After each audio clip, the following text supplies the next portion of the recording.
¿Qué tal? Muy buenos días. Vamos a trabajar hoy con lo mismo de lo anterior, continuando con el problema anterior del video que habíamos analizado en Excel. Vamos a tratar de traernos los datos en columnas para acá. Copiamos las columnas y las dejamos pegadas en esta tabla. Aquí ya estamos utilizando StatGraphics 19. Vamos a colocarle nombre a las columnas para conocer los métodos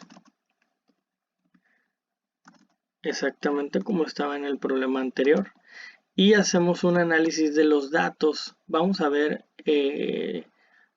existen varios métodos, sin embargo el día de hoy solamente vamos a ver uno y vamos a explicar cosas bastante simples de forma que el video no quede demasiado largo. Entonces, continuando, vamos a irnos a comparar, vamos a hacer comparación de varias muestras. En este me va a preguntar qué tipo de comparación de muestras quiero hacer. Entonces vamos a hacer las múltiples columnas de datos. Le doy a aceptar. Me dice qué muestras. Le doy doble clic a cada una para que se seleccione y le doy a aceptar. Me da las opciones de qué es lo que quiero ver. Este no lo voy a mostrar nada más como cosa general, la verificación de varianza, pero no es muy importante para lo que estamos viendo actualmente. En los gráficos vamos a incluir el gráfico de medias, el gráfico de caja y bigotes, el de residuos por el momento no, el gráfico de medianas sí y el de los cuantiles. Posteriormente veremos estos otros gráficos de modo de que no nos quede demasiado extenso, puesto que en cada gráfico no vamos a tardar alrededor de 30 segundos a un minuto en explicar, pues va a ser bastante tiempo. Damos a aceptar y vemos que en la primera parte nos explica los procedimientos que se realizaron, cuáles fueron las pruebas, etcétera, etcétera. Los gráficos los voy a ver después de haber visto las tablas. En un resumen estadístico nos describe el recuento o el número de datos que ven cada una de las muestras, así como el total, los promedios de cada uno de los grupos, la desviación estándar de cada uno de los grupos, el coeficiente de variación en por ciento. Asimismo, podemos ver para cada grupo el mínimo, el máximo y el rango de la muestra, de cada una de las muestras, y el sesgo estandarizado para cada uno de los grupos. Asimismo, también tenemos la kurtosis estandarizada. En las tablas siguientes, que lo que sigue es la tabla NOVA, ahí podemos ver un poquito más sobre la variabilidad que existe entre los grupos. Sin embargo, esto lo vimos en el video anterior y lo hicimos en Excel. De hecho, pues tenemos exactamente los mismos datos. Si pueden, por favor, compárenlo ahí. Por el momento no lo puedo hacer. Al cambiar de ventana no me va a reconocer dicha ventana. Entonces los datos son iguales, obtuvimos lo mismo, el mismo valor P. Y aquí está bastante interesante, vamos a leer un poquito lo que nos dice el análisis del Stat Advisor de StatGraphics. La razón F, que en este caso es igual a 9.42, es el cociente entre el estimado entre grupos y el estimado dentro de grupos. Puesto que el valor P de la prueba F es menor que 0.05, existe una diferencia estadísticamente significativa entre las medias de las cuatro variables con un nivel del 5% de significación. Para determinar cuáles medias son significativamente diferentes de otras, seleccione pruebas de múltiples rangos de la lista de opciones tabulares. Ahorita vamos a ver ahí a qué se refiere. Nos había salido, si recuerdan el video anterior, que no todas las muestras provenían de donde mismo o bien tenían una diferencia significativa. Pero vamos a analizar esto desde el punto de vista de StatGraphics y haciendo lo que es la prueba LSD de Fisher, donde podemos ver un poquito la diferencia significativa. Entonces nos vamos a lo que es la tabla de medias con intervalo de confianza del 95%. En esta se muestran los casos, las medias de nuevo, el error estándar agrupado, el límite inferior de cada una y el límite superior. Vamos a ver lo que les comento aquí, nos repite lo mismo que ya les había comentado yo. Vamos a verlo en la siguiente tabla, donde podemos ver las pruebas de múltiples rangos. Aquí sí vamos a analizar un poco más a fondo el comportamiento de cada uno de los grupos, donde podemos observar con un 95% de confianza, pues tenemos los casos, la media, y tenemos estas X que nos muestran aquí un agrupamiento entre los grupos, valga la redundancia, mostrándonos los grupos homogéneos para cada columna de X. Ahorita lo voy a leer en la parte inferior para que quede un poco más claro y ver que el programa también nos ayuda a saber interpretar cada uno de los datos mostrados. Asimismo, tenemos un contraste entre cada uno de los grupos donde podemos ver la diferencia significativa y con un asterisco está marcada las más altas y el negro están las más bajas. Vamos a observar también que aparentemente hay un traslape entre cada uno de los grupos, por lo que podemos decir que pertenecen a grupos homogéneos. Si se fijan, el agrupamiento que me está dando aquí de A y B, donde la diferencia no es tan alta, B y D y C y D, están también en columnas aquí en la parte superior. A y B, B y D, aquí está la columna, y luego la última es D y C. Dice, vamos a leer aquí en el Stat Advisor. La mitad inferior de la salida muestra las diferencias estimadas entre cada par de medias.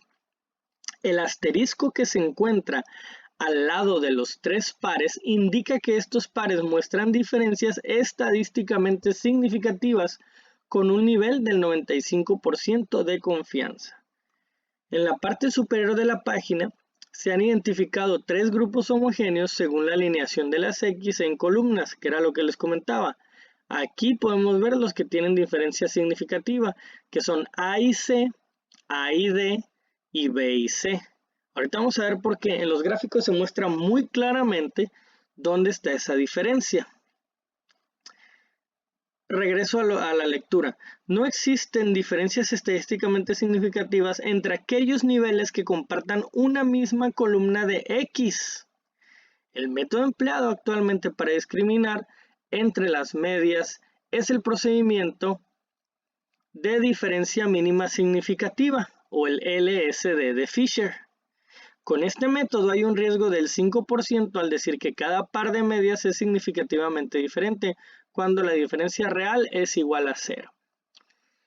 Entonces, repito aquí, según el análisis y las dos tablas, que entre A y B la diferencia no es altamente significativa, por lo tanto se considera como grupos homogéneos, B y D también y D y C. Sabiendo esto, vamos a checar un poquito en la gráfico de caja y bigotes. A y B están traslapadas, por eso es que no hay diferencia significativa. B y D también, aquí hay un pequeño traslape. Y D y C también están traslapadas, por eso es que no hay diferencia significativa. Aquí lo estamos observando, aquí lo puedo bajar un poquito para que lo veamos. Ahí se ve A y B y aquí están A y B. B y D, y vemos también acá a la derecha en las cajas de tabla, perdón, en los gráficos de caja y bigotes, B y D, el pequeño traslape, y de la misma forma para D y C, aquí vemos la columna y vemos el traslape, y nos da la diferencia significativa en la otra tabla porque desde A hasta C, A termina en esta parte y C comienza hasta acá, entonces la diferencia es altamente significativa. Si se fijan, es donde hay mayor diferencia, menos 5.5, y para A y D igualmente desde A hasta D. Por último, de B a C, desde B hasta C hay una gran diferencia o una diferencia significativa. Ahora vamos a analizar los gráficos. Estos de gráfico de caja y bigotes Incluso si no tuviéramos los otros datos, podríamos identificar fácilmente aquí el traslape que hay entre los datos y ver que muchos datos se comportan en forma semejante, lo cual nos ayuda a entender la similitud que hay entre los grupos. Aquí fácilmente podríamos decir que los dos grupos que tienen menor diferencia significativa son A y B, y el comportamiento de los datos está muy parecido o muy cercano, y el grupo que tiene mayor variabilidad es C. Por lo tanto, si nosotros queremos seleccionar dos métodos de ensamble, que de eso trata el problema, yo seleccionaría el método A y el método B, puesto que estos dos métodos tienen un comportamiento muy semejante. Podríamos decir que pertenecen a un grupo homogéneo o son grupos homogéneos. La variabilidad es menor que en los otros dos grupos en general, y eso me ayuda a poder tomar una decisión. De la misma forma puedo utilizar el gráfico de medias. El gráfico de medias también me muestra el traslape que hay entre A y B y la diferencia que hay entre la media de cada uno de ellos. Asimismo, dónde se encuentra cada uno, así también puedo ver de B a D y de B a, de B a D y de B a C, donde vemos también que D y C pues tienen un pequeño traslape ahí de datos, y eso nos ayuda a identificar también el comportamiento. Asimismo, puedo ver un gráfico de dispersión que me puede ayudar a identificar exactamente lo mismo. Si se fijan, las magnitudes que se manejan y la tabla son muy parecidas, únicamente el gráfico cambia un poco en cuanto a cómo está hecho. En este gráfico de dispersión podemos ver todos los datos representados por un cuadrito. En el A y en el C hay un dato que no podemos observar porque se encuentra en el límite inferior y en el límite superior, es decir, está sobre la línea, por eso es que no lo vemos y se ven solamente 3 datos.